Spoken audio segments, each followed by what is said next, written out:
Ever wondered what to do if you're pulled over by the cops in Texas? Do you know your rights during a traffic stop and what you should and shouldn't do? You might be surprised. I'm Joseph Reese, a Houston criminal defense lawyer, and I will cover everything you need to know about Texas traffic stop laws and what to do if you're pulled over.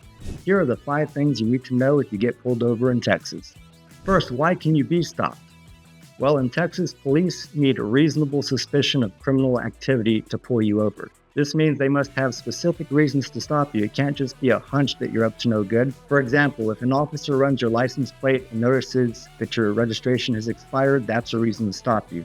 They can also pull you over if a citizen calls in a tip reporting erratic driving, although that tip's got to be corroborated by other evidence. So it can't just be a hunch of criminal activity. They've got to have some reasonable suspicion of criminal activity. So what's required of you after you get pulled over? Well, if you're pulled over in Texas, there are certain things that you're legally required to provide. You've got to show them your driver's license, your vehicle registration, and proof of automobile insurance. You've got to identify yourself, even if you don't have your driver's license on you. However, you're not required to answer any other questions, such as where you're coming from or where you're going. You do have the right to remain silent beyond that. Now, the other thing you might be wondering is, can an officer ask you to step out of the car? And I've gotten this a lot over the years. The U.S. Supreme Court has chimed in on this, that yes, a police officer can ask you to step out of the car during a traffic stop. So, contrary to popular belief, you do not have a right to just stay within your car. If the officer asks you to get out, you've got to comply with that order. You might be wondering, can the police search your car?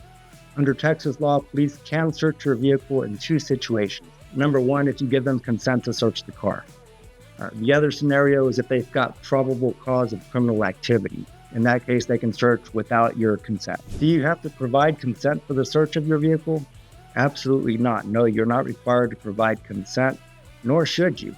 If you choose to consent, it must be voluntary and knowing. In some cases, the officer might ask you to sign a consent form, and you should be informed that you can withdraw that consent at any time.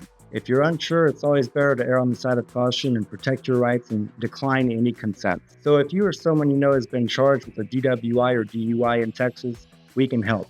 Schedule a consultation with me and my team, and we'll discuss your case over 30 minutes to talk about all your options and how we can protect your rights. If you have any questions or topics you'd like to learn more about, comment below or contact my office. We have your back. That's what we do.